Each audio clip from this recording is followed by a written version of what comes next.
کونڈے نیاز کی جس نے بنیاد رکھی اور ماتم کے جلوس جس نے اس کی بنیاد رکھی، اور اس کے بعد حضرت عثمان غنی رضی اللہ تعالیٰ عنہ کی شہادت پر خوشی منا کر اور اس کو عید قرار دیا گیا۔ کتنی افسوس کی بات ہے کہ صحابی رسول جو نبی کے دوہرے داماد ہوں، جو نبی پاک صلی اللہ علیہ وسلم سے کئی بار جنت کی بشارت پا چکے ہوں، ان کی شہادت کی خوشی میں اور شہادت کے دن پر، شہادت کے موقع پر خوشی منائی جائے، یہ کتنا افسوس والا مقام ہے، کتنا یہ ایک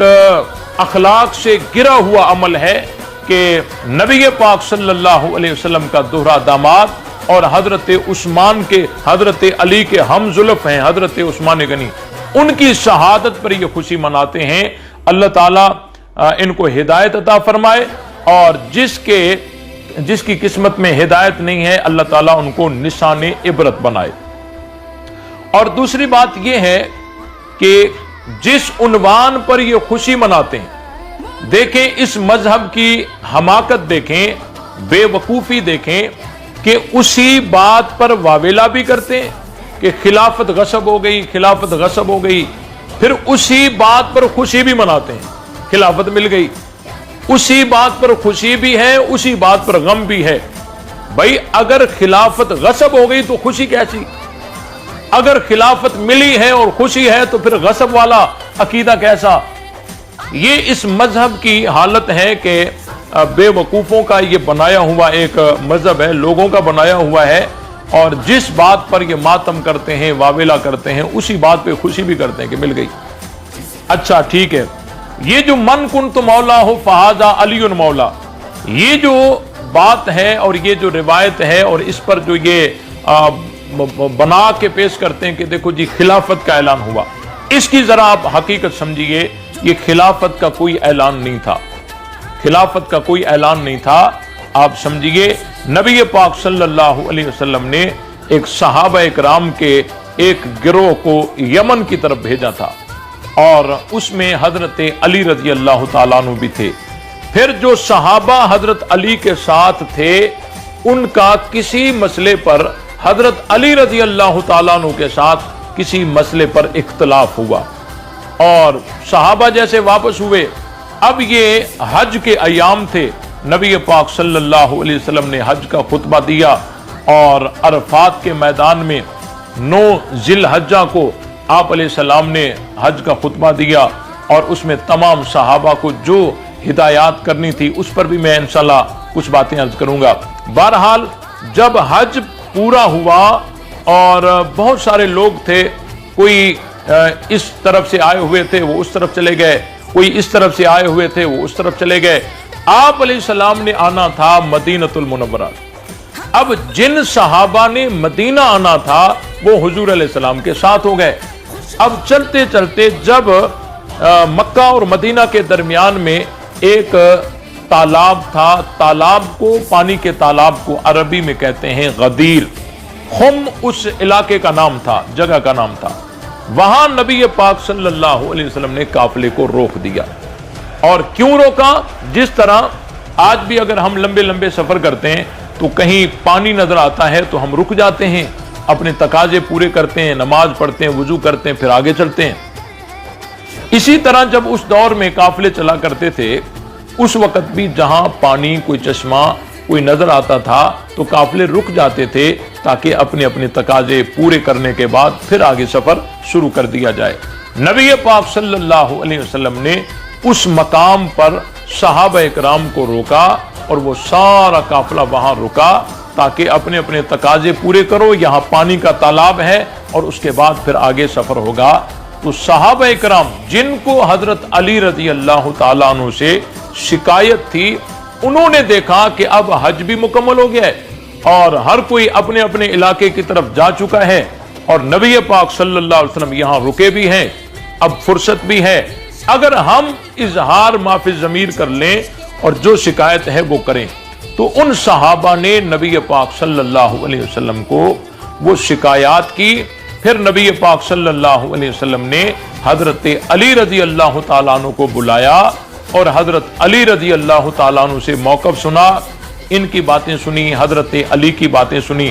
سننے کے بعد آپ علیہ السلام نے ان کے مسئلے کو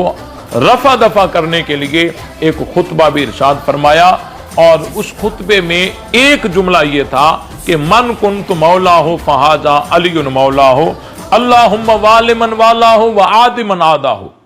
کہ جس کا میں دوست ہوں اس کا علی دوست ہے۔